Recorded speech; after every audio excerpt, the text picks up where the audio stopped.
Magandang araw ho sa inyong lahat. Ako po si JDB, ang inyong abang lingkod. Pag-usapan natin ngayon, etong si Chooks to Go, tsaka ang KOJC, ang abogado ni Apollo Kibuloy. Kasi nga, ang ginawa naman rin nito, ewan ko ba sinong, ba't naisipan ito ng mga taga Chooks to Go na gumawa ng ganitong klaseng parody. Okay? Eto, ang ginawa nila. Sumuko sa sarap, tapos yung agila, ginawang nokma. Kahit sabihin pa nila, no, hindi yan si Apollo Kibuloy. Ko naman, common sense, obvious na obvious. Okay? So, ang tanong nga po dito, ano ba to, may mali ba rito sa ginawa ng Chooks to Go? Okay? Maling klaseng advertisement ba to? Ang tanong pa nga advertisement ba to o isang parody lang? Okay? Ayan ang nakalagay Chooks to Go, kapag world class ang rapsa, mapapasuko ka talaga. Chooks to Go na. So, maliwanag po, this is an advertisement. Okay? Or negative advertisement nga raw sabi nila. Okay? Nanghihikayat ka ng mag-place ng order, visit our stores, or order online. Okay? So, dito pa lamang po, sabihin ko na sa inyo, may maliho rito ang kampo ng Chooks to Go. Okay? Kaya sabihin pa natin katuwaan, hindi pa rin. Diba? Okay na yung katuwaan pero dapat nagpaalam sila na, oy, gagawin namin endorser si pastor ninyo. Okay? Oo. Kasi kahit nasabihin pa naman natin na naaresto na yan o kahit pa paano po, may pa rin yan, meron pa rin namang entitled pa rin naman yan na dapat magpapaalam ka, gagamitin mo siya. Ganon. Katulad nito, endorsement pa. Not just sa parody. Kung parody lang ito, simpleng parody na wala naman kayong mapapakinabangan, kung hindi katuwaan lamang, mukhang okay lang yon. Pero dahil nga po sa related dito sa sales ng isang kumpanya, may mali sila doon.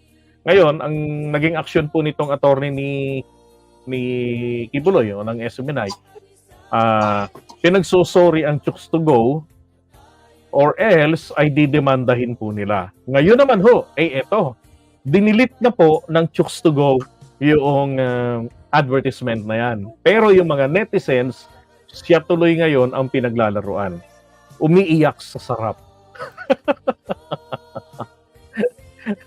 Diba? Kasalanan nyo kasi. Masyado kayong pa-sensitive yung dating ninyo pwede naman sana ginawa na lang ni attorney para hindi mainit na pinag-uusapan. Hindi na, ako natawa ko rito kasi yung panawagan niya na i-boycott or i-cancel ang Chooks to Go, hindi ba't gawain niya ng mga kakamping nung araw? At totoo sa kaso naman po ni Kibuloy, sa sex offense cases niya, naman yun, hindi naman po siya sumuko sa sarap, umabuso sa sarap. Diba, attorney? Kaya pa ulit-ulit. Yun ang allegation diba? So, ibig sabihin, nag-enjoy na sarapan. Kaya pa ulit-ulit yung mga kaso, yung mga incident na mga ginawa niya ay dun sa mga nagrereklamo. Okay? Maloko rin tong Sabi, legal standpoint, still it is weak to file a case against Chooks to Go. Dinilit naman nila Dinilit naman po nila. Yan. Yun lang, yung public apology, hindi naman po, hindi sila naglabas ng public apology. Yan.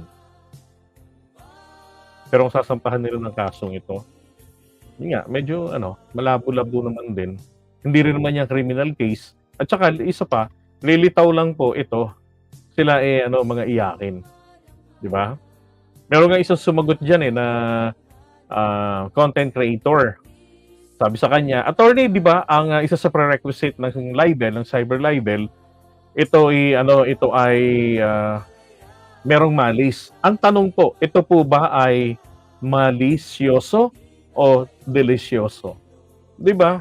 Kasi nagpaka-sensitive sila Pwede naman niyang i-PM na lang ng ayos yung Chooks to Go, di ba? I-email niya, tawagan niya, may number doon na, hey, I'm the lawyer of Apollo Kibuloy, and we're not happy about this. Ay, hindi pala siya marunong mag-gano ng English.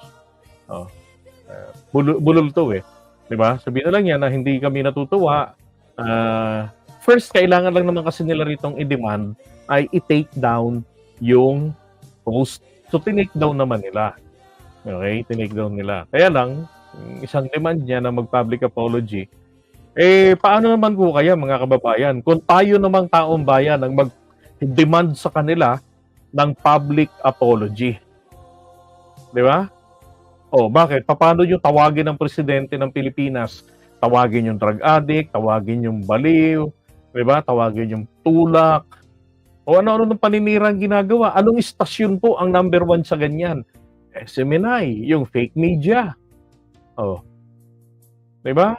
Yung alam niyo namang fake news, mali yung mga sinasabi ni Ka Eric na NPA, 'di ba? Na nagtatanong lang daw sila roon sa travel expenses ni SMR.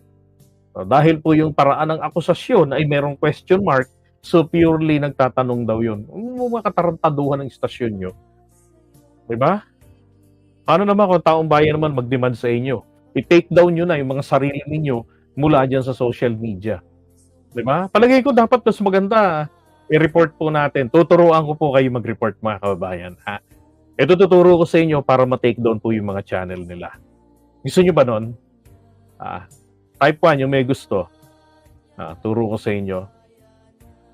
Ay, wala nagta-type eh.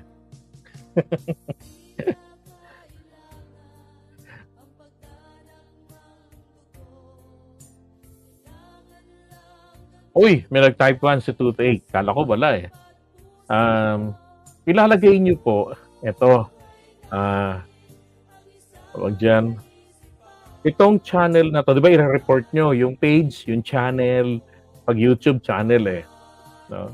Pag TikTok, ganoon din, itong account na to. Ilalagay nyo po doon, isa-site ninyo, ito ha, ay ito pong channel na to or itong vlog na to ay nagpo-promote kay Apollo Kibuloy na isang wanted sa Amerika sa mga kasong ganito. Hanapin nyo sa internet.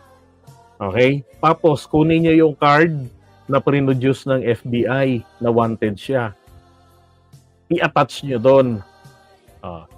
Tapos, isend nyo na. Ito, nakikita ko na punto rin. Itong channel na to, itong account, itong vlog na to, ay nagpo-promote sa dito kay Apollo Kibuloy na may mga kasong ganito sa Amerika at dito sa Pilipinas. Ang gagamitin yung category doon, yung dangerous person. Okay? Wag yung dito, yung misinformation, wag yun. Hanapin nyo doon, lalabas yan eh, yung dangerous person. Okay? Kasi nga, tinuturing po sila mga terrorist. Okay? Yun yung ginawa. Di ba na-take down yung channel ni Kibuloy noon? Tapos sunod-sunod. Yun po yung klase ng report na ginawa ng Indiano, ng isang Bombay na content creator. Tapos nakita niya yung account ni Kibuloy sa Twitter. Dali-dali niya ngayong ni-report. Sa YouTube, dali-dali niya ngayong ni-report. Ginamit niya yung Twitter. In-address niya yung taga-YouTube. So, resulta nun, ni-review nila, at nalaman nila na, oo nga, wanted nga itong taong ito. Dinilit. Okay? Ganun ho yung pagre-report. Okay? Kasi bawal po yan bawal po yung ganung mga content na ipinopromote nyo yung tao na may ginawang paglabag sa batas. Okay? Gets yun na ha? Ganun ang pagre-report.